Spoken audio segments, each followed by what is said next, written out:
Hello and welcome on our channel. Welcome on our video lesson, and we continue to explore social behavioral in animals, like in living in groups. And today we have the new term in social organization: agonistic, altruistic, and kinship behavioral. So we have so much question for today. And if you remember in last practical, we talked about social life of animals, who is a predator and prey, sharing a territory, its territory behavior in general. And today we continue to study social behavior and the benefits of living in a group, and of course the disadvantages of this living. So we have this slide. In general, a question about social behavior. It's of course cooperative hunting, reproductive advantages, communal care of young, and we have disadvantages, of course, of living in a group. It's a lot of competition for limited resources, such as food and even just a territory.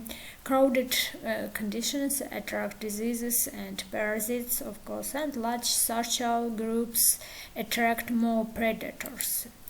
And first question for today, it is a kind of social behavior. This blue line, it's just so much questions for today. It first, agonistic behavior. As you see, we have a lot of questions about agonistic behavior for today. We consider it agonistic behavior as a conflict. Today we will talk about this again, because today we will talk about their reproduction. And of course we must discuss this question. Agonistic behavior is any social behavior related to fighting. Agonistic behavior is seen in many animal species because resources including food, shelter, etc. And some forms of agonistic behavior are between contestants and who are competing for access to the same resources, such as the food and mates. Agonistic behavior was more broadly defined as adaptive act, and which arises out of conflict between two members of the same species. But sometimes it's not only two members. We see in these types of behavior is associated with aggression, and when it comes time to talk about the correction of behavior in animals, we will meet these terms again. And if you see, the agonistic behavior and aggression are almost the same, it always go together. Do you know these types of aggression? We discussed about this, and social aggression and territorial aggression and pain and fear-induced aggression. Irritable aggression, just if the animal feels hungry, or just all animals.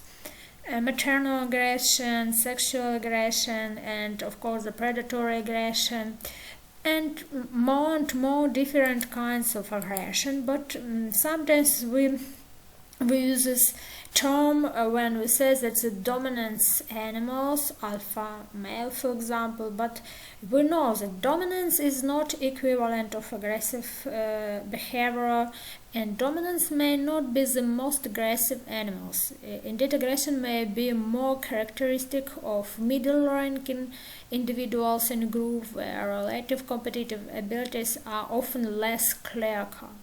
And in physiology, particular levels of steroid hormones such as adrenogens and glucocorticoids, its furthermore dominant status is not just a function of behavior. Early studies found higher levels of glucocorticoids, so-called stress hormones, in low-ranking individuals, giving rise to a general assumption of that being in low social ranks was stressful. And however, many studies reporting association between the social rank and glucocorticoids have been conducted on the confined captive animals where levels of aggression can be abnormally high. And just leave the links on the article. And dominants may not be the most aggressive individuals. You know, this picture just alpha, and the animals, like maybe it's just even the lowest the rank, but the aggressive behavior can be even more in this case for these animals. When the new group formed, it can be the causes a new individual entering a well-established group and limited supply of food and being spies and competition among animals for breeding, for example. In this case, dominants may not be the most aggressive individuals, but they are certainly constantly exposed to risks stress. The stability of dominance relationship varies enormously between species, but all are subject to some degree of disturbance as individuals do live, grow bigger, become thick, or change of competitiveness for other reasons.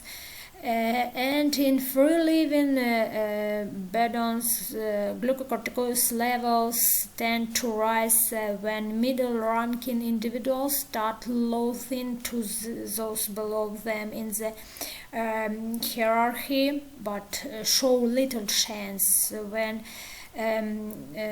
challenges are directed to individuals above, and thus batting your way up in the world may be less stressful than being forced down. Not surprisingly, dominant status can have an important effect of access to resources, and dominants often obtain more food of mates or have access to resources at critical times, such as the period of evaluation of females, and dominant females may mate earlier and produce more offspring or natural young more effectively. And the level of stress hormones in socially dominant animals is presented on the following slides. And here we see this hormone level for rats, for example. And in some times, of course, you know these hormones, and here we see individual social signal exchange, social behavioral exchange, social status, modulate hormone secretion, and hormones change social behavioral, and hormones change social signaling expression and perception, of course. And this all these nerve centers, for example, just dopamine, like hormone, and like it work in a social context. And one more table about this. The fact is that no every animal is able to withstand to reach a hormonal status and such a level of stress hormones. We have already discussed this issue in the topic where we studied stress in animals, and do you remember that not all animals can keep the same level of the stress? Currently, not everyone can dominate and be alpha in general in a group. And here we see this kind of hormones and effects which can be like in females and males too. This property of hormones and hormonal status apparently formed the basis for the domestication of animals. Do you remember this? Like wolves start to be with humans, and we just use these animals for use in hunting and different breeds. We use even now to form in the different breeds of animals with a special level of hormones. And this property of hormones or hormonal status formed the basis for the domestication of animals. Social tolerance and the level of hormones of the stress system are closely interconnected, very closely. So, one more, social organization within groups and social dominance. In general, you do remember the slide, in many cases, however, hierarchies do reflect assessment of the chance of winning or losing in the encounter, and decision about whether to persist or withdraw accordingly. So in next slide, this is the second question, altruistic behavior. It's a big question about behavior and in altruism. An individual gives up of sacrifices some of its own reproductive potential to benefit another individual. In this case, altruism is defined as displaying selfless concern for the well-being of others, caring for those close to them without thought of individual reward. And altruism refers to an individual acting in a way that will decrease its own survival chance but improve the survival chance of another individual. And for example, one individual in a group of crows gives an alarm call to warn other individuals of the group of an approaching predator, even though the call may attract the predator to the sender of the signal. And you know this picture with this. Most social behaviors are selfish, so how do we account for behaviors that help others? And this altruism is different as a behavior that might decrease individual fitness but increase the fitness of the others. Or, for example, in a group. Altruism can be not only within one species but also interspecies. Altruism can be, and example, altruism in elephants, and elephants have the longest gestation time of any land animals, 22 months. Meaning they are both between mother and baby is particularly strong. Experienced mothers in a heart of short care and concert for the new mother who need extra help with their babies, and it's in a group in altruism. And interspecies altruism, when we know this case with the funny pictures, and in nature they're ruthlessly competitive, as evolutionary biologists have theories that perhaps altruism can like a site of caution and still be an evolutionary stable strategy, that we cooperate on the first move. I don't know exactly, and perhaps it should be considered as a pathology, even maybe, I don't know. There are other examples. Reciprocal altruism in interspecies cooperation. For example, you know this fish is cleaner, and it's the kind of reciprocal altruism. We will talk about one more case, reciprocal altruism for these animals, you know, these bats. And from social grouping, colonies, sometimes individuals don't eat, just being hungry, and sometimes, why, you help me, I help you, and we will help together. And we will talk about this case of reciprocal altruism one more. What is this exactly? It's the case of altruism among a related organism. One organism help the other in expectation of the future, reciprocal behavioral. This is equivalent to tit for that theory. This theory, tit for tat, is a game theory strategy in which each participant mimics the action of the opponent after cooperating in the first round, but it's just for humans, of course. But the same in sometimes like tit for tat may be at work in the cases of reciprocal altruism in animals. For example, monkeys, individuals which are groomed are much more likely to groom or support their groomers that monkeys that had not groomed.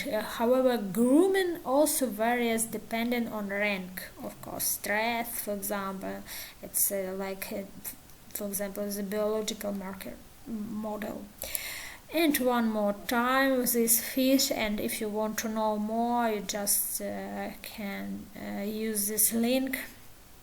Symbiosis, tit for tat in the animal kingdom, exactly only for animals. And one more, if you want to know more about this theory, do animals show altruism in general, you can use this site. And of course here we can find very much interesting in canine behavior and animal in general behavior. No, in general it is about domestic animals.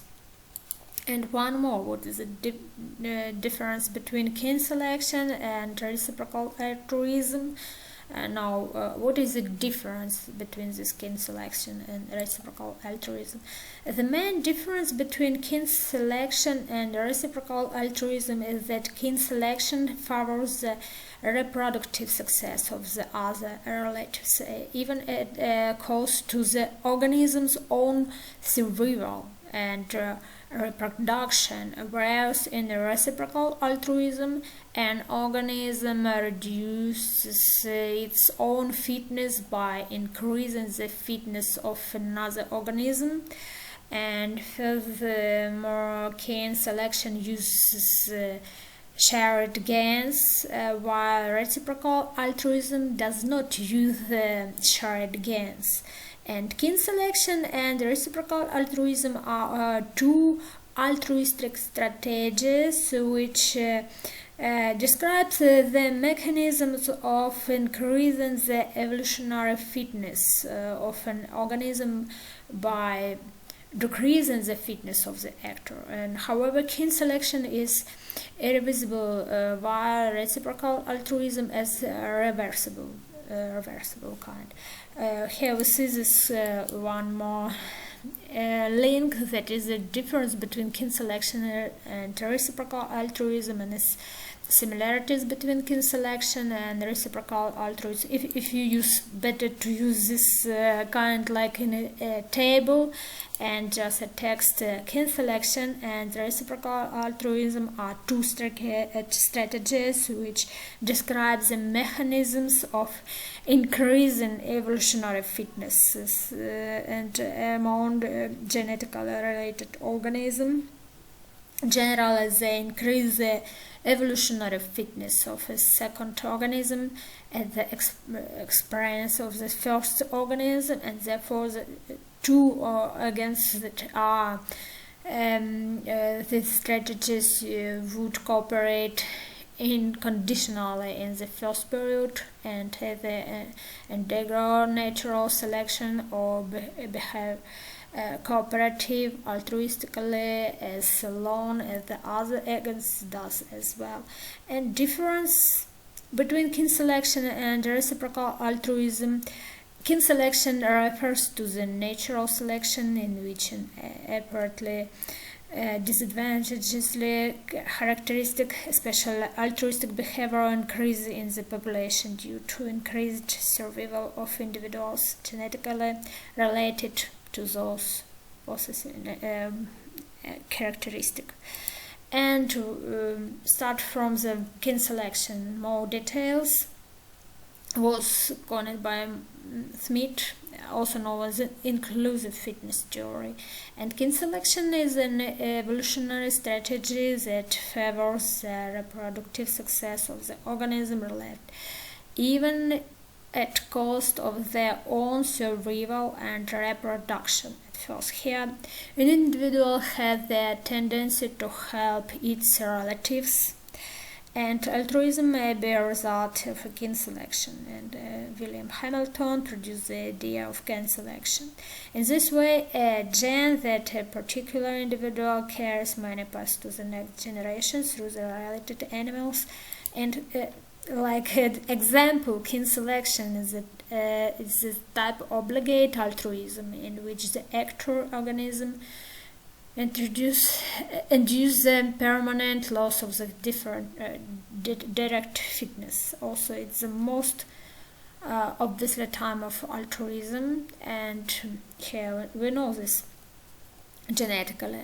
This occurs through allowing the individual to increase the success of its genes by helping relatives that share those genes. And more importantly, kin selection is a type of the natural selection responsible to increasing the reproductive success. And just let's look at the examples which we all know in social insects.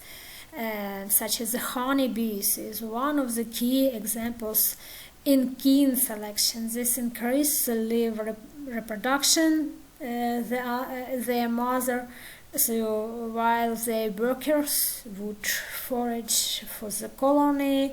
With this argues that kin selection benefits the related organism within the same stock. And you know this example in animals. What is the reciprocal altruism? In the constant to kin selection, contrast to kin selection, reciprocal altruism is the type of the facilitative altruism in which the actor organism encounters only a temporary loss of the direct fitness. That means the lost fitness can be regarded following the reproduction. Therefore, is the type of the reversible altruism. Besides reciprocal altruism, is a type of cooperative behavior among closely related organisms. Hence, it become a form of competitive altruism, which is performed unconditionally, still the actor organism. And here we see this kind and mechanism of altruism.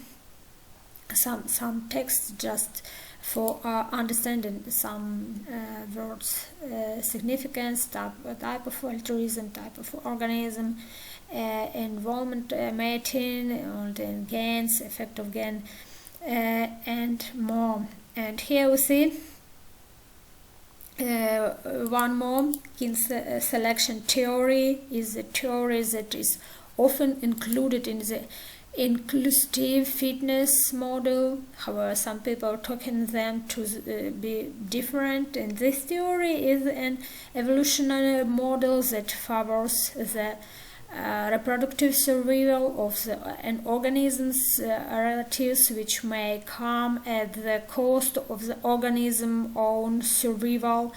And this promotes altruistic behavior, and hence the theory is also sometimes known as a kin's altruism. And Hamilton studied kin selection and proposed two mechanisms. The first one involves kin recognition, which allows any individual to recognize its relatives, and the second mechanism was for viscous population, which means the population in which the movement of organism from their origin is slow and the kin recognition is difficult. In such case, neither kinship develops where the organism living together act as kins and endure kin selection. So that's schematic representation of selected aspects of inclusive fitness in this theory.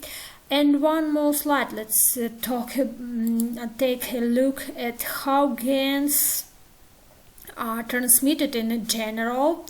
This is a schematic representation of selected aspects or components of the network of relationship responsible for the dynamics of natural selection that drive biological evolution.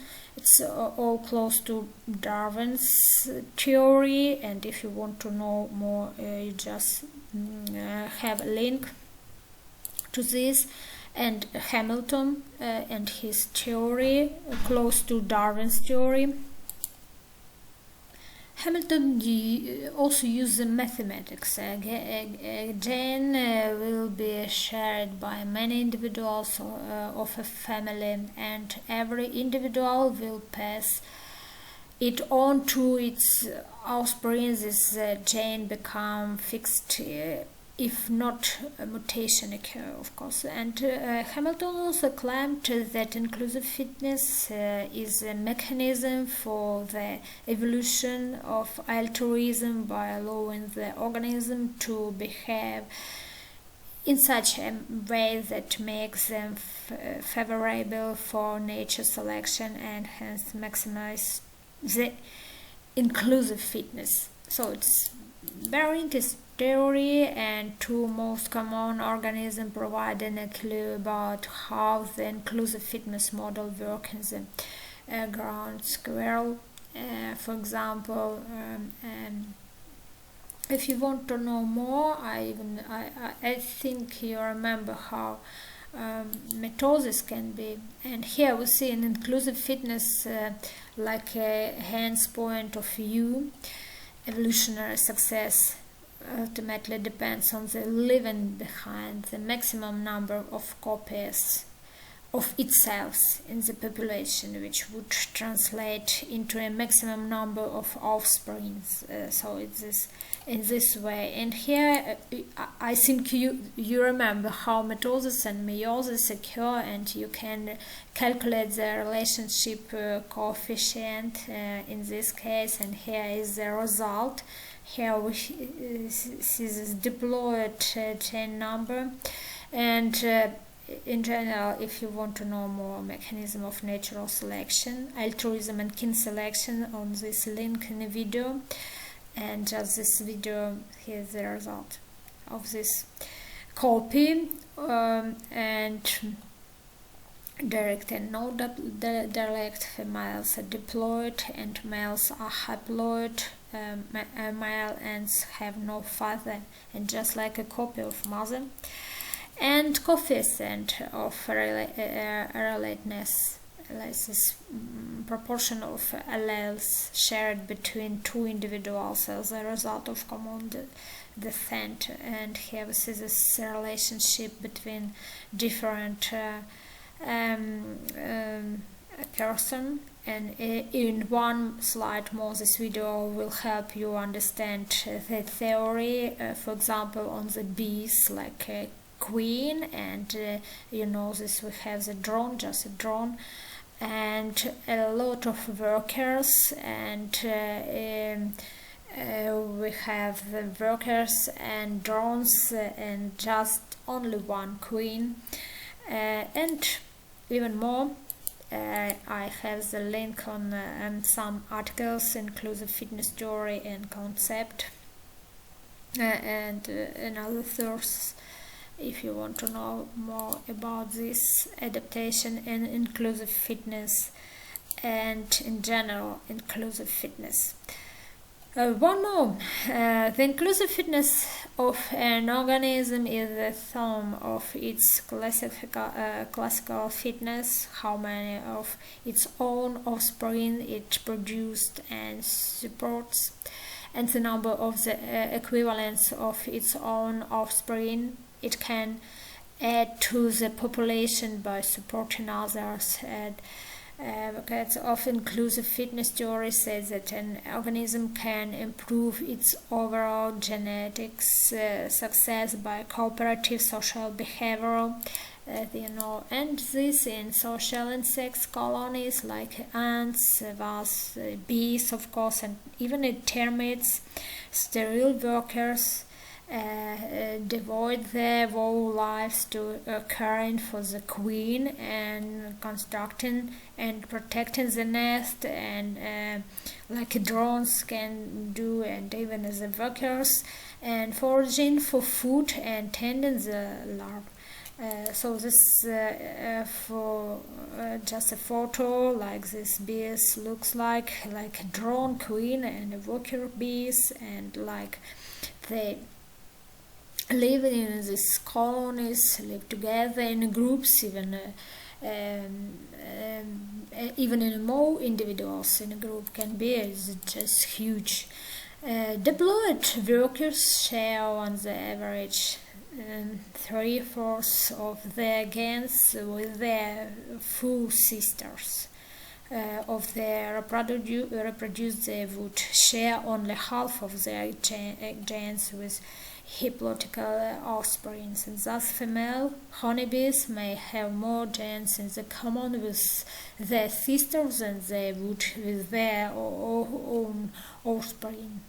And the workers may pass more genes to the next generation by helping their mother produce more full sisters, some of whom may become reproductive queens than if they produce their own young and new colony. And the same, almost the same for ants. And let's look at these insects. They are characterized by caste polymorphism. The name it's common for the termites too, and here we see the reproductive division of labor, reproductive and castes. In general, what's about this? The most extreme form of social organization is called eusociality, and it's characterized by reproductive division of labor, where some members of the group lose their reproductive capacity altogether, they become members of the worker caste. The term eusocial was introduced in the Middle Age of previous century, and Susanna Batra, who used it to describe nesting behavior in bees. Also sterile themselves, their efforts increase the reproductive output of the colonies while through helping members of the reproductive castes. And even in general, the body is different in this case, and here we see the different castes of ants. Polymorphism, as you said, that they are very different, and even in size of the body, it's a worker, and without wings or just with wings, very different. And even in a case of termites, the queen produces urine that contains pheromones to suppress the breeding of all other females in colony, just toxic acts, and these females can regard their fertility if the queen dies, and just to renew the colony. And the same with the body. In termites, the same polymorphism, like a body of the queen termite and king termite, and just worker small, but we have a lot of population of the worker. And the same in a colony of bees, honeybees. The same. It's difficult. It's common for a termite queen to just poison the rest of the females, and for some animals just kill. To pretend of the alpha. Okay. The next. All these insects can be initiated by the behavioral, of course, and honey, and all other and genetic in general.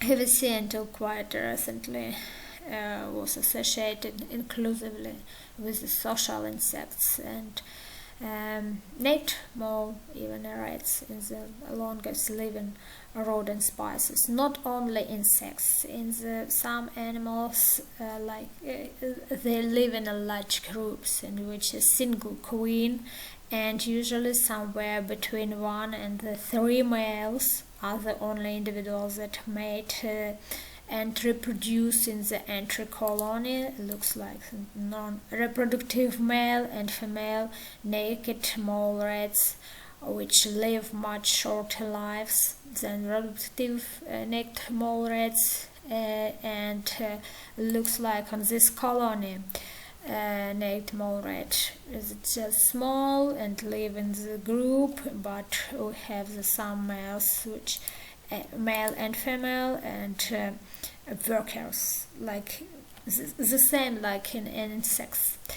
And here we see the snaked mole rats and roles, and of course the queen, and a lot of workers in colony, but this of course vertebrate animals, but the same.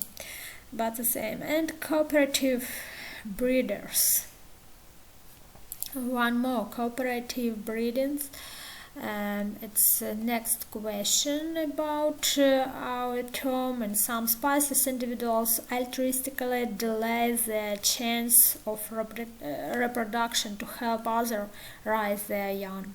This is commonly referred to as cooperative breeding, and is widespread across the animal kingdom, occurring in insects and even fish and birds and mammals, including humans, of course. This behavior has puzzled biologists for decades, because why should one individual help another at an expense to itself, and surely natural selection should favor individuals that maximize their own reproductive success and not that of others. The evolution of cooperative breeding has been traditionally attributed to the effect of kin selection, and while there is increasing empirical evidence that direct fitness benefits are relevant, the relative importance of alternative selection mechanisms is largely obscure. Where we model the coevolution of the cornerstones of cooperative breeding, delayed dispersal and alloparental care across different ecological, while allowing individuals to reduce philopathy and helping levels. So it's a difficult question to help another. About 3%, approximately 300 species in a bird species would develop cooperative breeders. There are two types of cooperative arrangements. First, this in which mature new breeders, helpers at the nest, help protect and rear the young, but are not parents of any of them. And those where there is some degree of shared parentage of offspring. Cooperative breeders' main habits: shared maternity, shared paternity, or both, and helpers provide parental care for young that are not their own young babies. Care given usually includes food, but other types of care and also common, such as territorial defense, nests, incubation, and defense from predators, defense. And here we see a lot of different birds occur most frequently in the tropic, and even I have the links, I will leave you.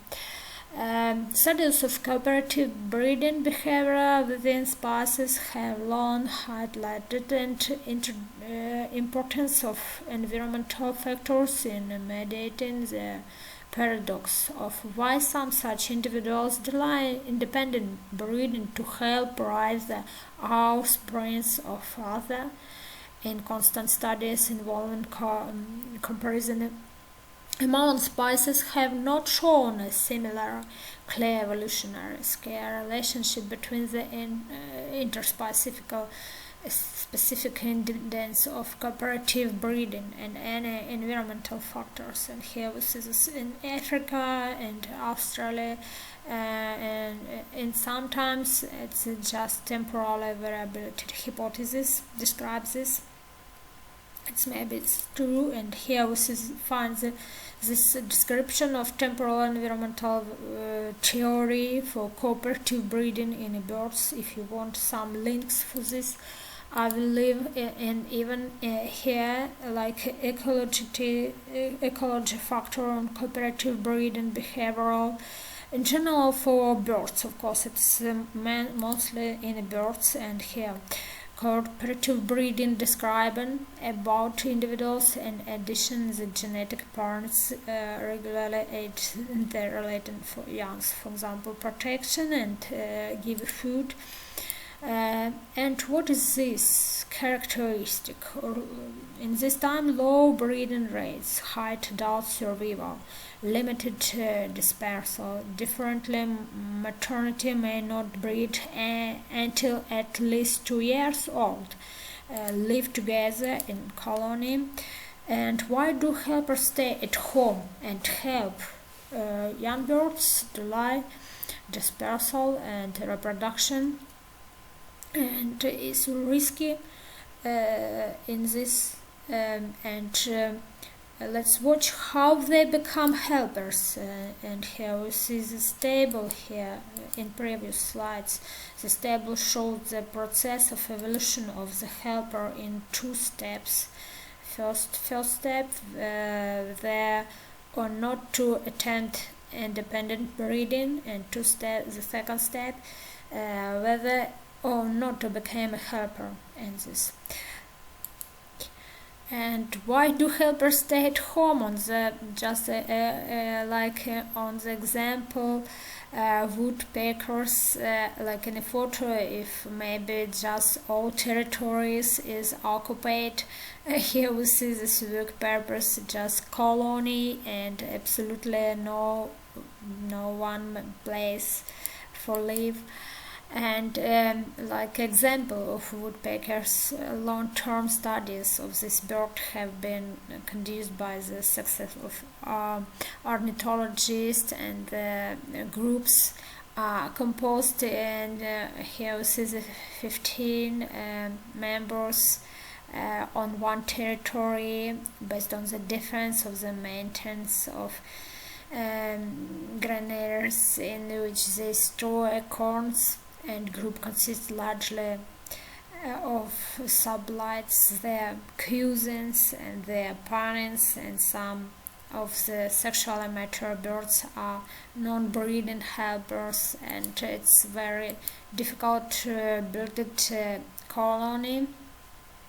And a major hypothesis for this is ecological constant, life history, and even parental nepotism. Like here we can to just read this text.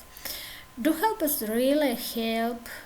Does helping have important fitness consequences for recipient breeders? And 3 major ways: increasing the success of breeding attempt, increasing the number of breeder per season, and even enhancing breeding survivorship in this case. And first of all studies show population growth. And here we see this, all populations start to grow in animal, in a bird the same, and even in woodpeckers the same.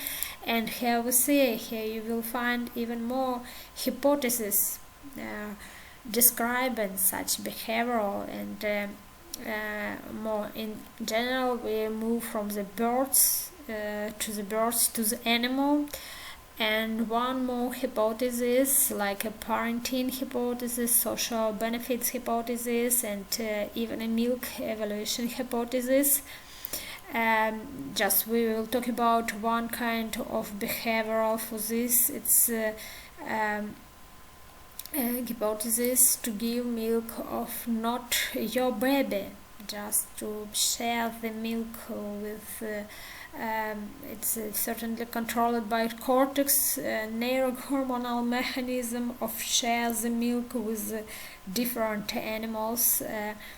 And it's a kind of maternal behavior, and we will talk about this in next time, but just I leave the links about altruism and wild farm animals the same, like in wild and farm animals the same behavior, altruism in a milk share.